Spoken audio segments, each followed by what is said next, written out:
वंदे मातरम। कर्मचारी साथियों, एफएमएस 3.0 से संबंधित एक महत्वपूर्ण और बहुत ही अनिवार्य सूचना आपके साथ साझा कर रहा हूँ। जैसे कि आप यहाँ देख पा रहे हैं, एक मैसेज है, उसके बाद में एक पूरी लिस्ट है जो 6 पेज की है, वो भी आपको बताऊंगा। तो इस लिस्ट में क्या इंपॉर्टेंट बात है कि उपयुक्त सूची में अंकित कर्मचारियों को माह फरवरी या मार्च में दोहरा भुगतान हुआ है। यानी टेक्निकली जैसे आपको पता है कि इस बार बिल है वो एफएमएस 3.0 से बने, तो कुछ तकनीकी कारणों से कुछ कार्मिकों के है वो डबल बिल बन गए, यानी दोहरा भुगतान हुआ है। हो सकता है फरवरी की 2 बार सैलरी जमा हो गई हो या मार्च की 2 बार जमा हो गई हो। अतः संबंधित डीडीओज अधिक भुगतान की गई राशि की अविलंब वसूली कर जो भी दोहरा भुगतान हुआ है उसको वसूल करके संबंधित मद में यानी माइनस एक्सपेंडिचर में जमा करवा करके संबंधित कोषालय को, आपके जो भी संबंधित ट्रेजरी है, उसको जमा चालान की प्रति सहित सूची उपलब्ध कराए, जिससे विभाग को वसूली की सूचना प्रेषित की जा सके। और उक्त वसूली जब तक उक्त वसूली की सूचना चालान विभाग को चालान प्रति सहित प्रेषित नहीं की जाती, तब तक इन कर्मचारियों का जो भी वेतन है वो ब्लॉक रहेगा।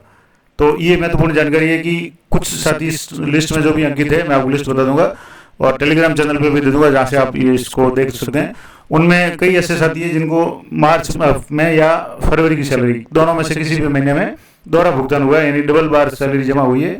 तो वो अपनी इस लिस्ट में अपना नाम, आईडी किसी भी तरीके से देख सकते हैं। खास करके जो डीडीओ है वो अपने डीडीओ कोड से यहाँ चेक कर सकते हैं।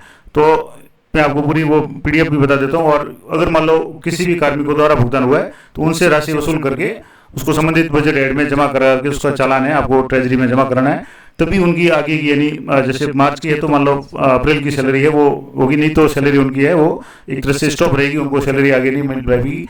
अब ये जो डिटेल है मैं आपको बता दूँ, यहाँ से जैसे आप देखेंगे तो ये यहाँ पूरी पीडीएफ है। और ये यहाँ से देखेंगे 6 पेज की जो पीडीएफ है, इस 6 पेज में जितने भी कार्मिक है उन सभी कार्मिकों को सैलरी का दोहरा भुगतान हुआ है। अब यहाँ मैं आपको अलग अलग ऑप्शंस यहाँ दिए हुए हैं। बिल नंबर है, बिल नंबर तो आपको पता नहीं होगा, लेकिन एम्प्लॉय बेनिफिशियरी का नाम, यानी एम्प्लॉय के नाम से आप सर्च कर सकते हैं कि किसी कार्मिक का अगर नाम यहाँ शो हो रहा है तो आप वहाँ से चेक करें। उसके बाद में बिल मंथ, यानी यहाँ जैसे मंथ 3 का मतलब है मार्च महीने में इनको दोहरा भुगतान हुआ है। यहाँ से जैसे ये इसमें 2 लिखा हुआ, इसका मतलब फरवरी में दोहरा भुगतान हुआ है। अधिकांश को मार्च में दोहरा भुगतान हुआ है। जहाँ 3 लिखा हुआ है वहाँ मार्च है, और जहाँ 2 लिखा हुआ है उनको फरवरी में दोहरा भुगतान हुआ है। इसके बाद में यहाँ ईयर है, बिल ईयर, तो 2024 यानी फरवरी या मार्च 2024 में ट्रेजरी कोड, आपके ट्रेजरी कोड से भी पता चल जाएगा किस ट्रेजरी से आप संबंधित है। या सबसे इंपॉर्टेंट जो है डीडीओ कोड। अब यहाँ से आपको डीडीओ कोड अपने सर्च करने हैं। जैसे मैं यहाँ एक डीडीओ कोड सर्च करके बता रहा हूँ। अगर मान लो जैसे आप कंप्यूटर में ये फाइल खोल रहे हैं तो इसमें जैसे Shift+F दबाएंगे तो जो फाइंड का ऑप्शन आएगा उसमें जाकर के आपको चेक करना है। जैसे मैं एक डीडीओ कोड यहाँ से कोई भी दबा रहा हूँ, जैसे मान लो यहाँ डीडीओ कोड ये दिया हुआ है 11130, तो यहाँ से जैसे 11130 सर्च करेंगे तो आपके यहाँ इस तरीके से हो जाएगी ये 11130, यानी ये एम्प्लॉय का नाम है। तीसरे महीने में यानी मार्च महीने में 2024 में इनके ट्रेजरी कोड 3500, ये 3500 ये। इसके बाद में ये फाइल नेम है। इसके अलावा यहाँ यूटीआर नंबर है और एम्प्लॉय आईडी भी दी हुई है। आप अपनी एम्प्लॉय आईडी से भी सर्च कर सकते हैं कि आपका नाम इसमें कहीं नहीं है। या अब इसका कारण क्या है, कितने दिन का भुगतान हुआ है, तो जैसे 31 दिन का, मान लो फरवरी की है तो इनको 29 दिन का भुगतान हुआ है, यानी पूरे महीने का भुगतान डबल हुआ है। और यहाँ कमेंट में है डुप्लीकेट ग्रॉस अमाउंट कितना है, यानी इतना भुगतान हुआ है। जैसे यहाँ 50,000 भुगतान हुआ है, किसी को 79 ये इतना हुआ है।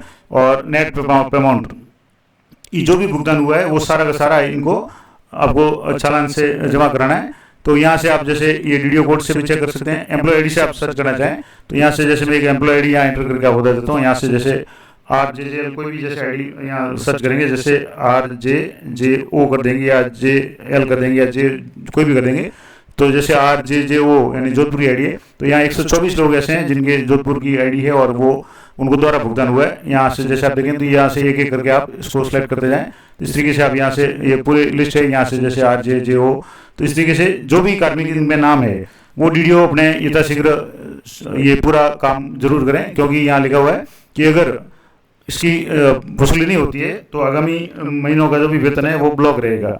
तो ये महत्वपूर्ण अपडेट थी और ये पूरी लिस्ट मैं आपको टेलीग्राम चैनल पर दे दूंगा, तो वहाँ से आप आराम से देख सकते हैं और यथाशीघ्र इसको जमा करा करके इस मामले को निपटाएं। क्योंकि अधिकांश के जो मार्च महीने की सैलरी है, ज़्यादातर की यहाँ 3 आ रहा है, इसका मतलब मार्च महीने की सैलरी है। यहाँ डे भी आप चेक कर सकते हैं, यहाँ 31 डे लिखा हुआ है, इसका मतलब मार्च महीने की सैलरी है। और जिनके भी मार्च महीने में दोहरा वेतन का भुगतान हुआ है उनको यथाशीघ्र है वो सारी राशि अपने जमा करानी है। तो इस जो भी माइनस एक्सपेंडिचर वाला जो चालान है, अगर इस संबंध में मेरे संबंध की कोई, हालांकि मेरे वीडियो के अंदर का कोई भी कार्मिक इसमें नहीं है, लेकिन और भी कोई हुआ और उसकी वसूली का प्रोसेस अगर आवश्यकता पड़ी तो मैं आपको वीडियो बना करके बता दूंगा। तो ये महत्वपूर्ण जानकारी थी। तो आज ही आप इस लिस्ट में अपने जो भी डीडीओ साहब है वो विशेष रूप से ध्यान रखें।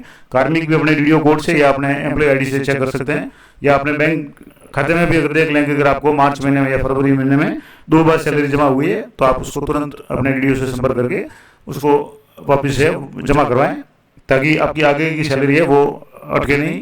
तो ये महत्वपूर्ण अपडेट थी। इसी तरह की अपडेटेड जानकारी के लिए चैनल पर बने रहें। मिलते हैं नेक्स्ट वीडियो में, तब तक जय हिंद, जय भारत।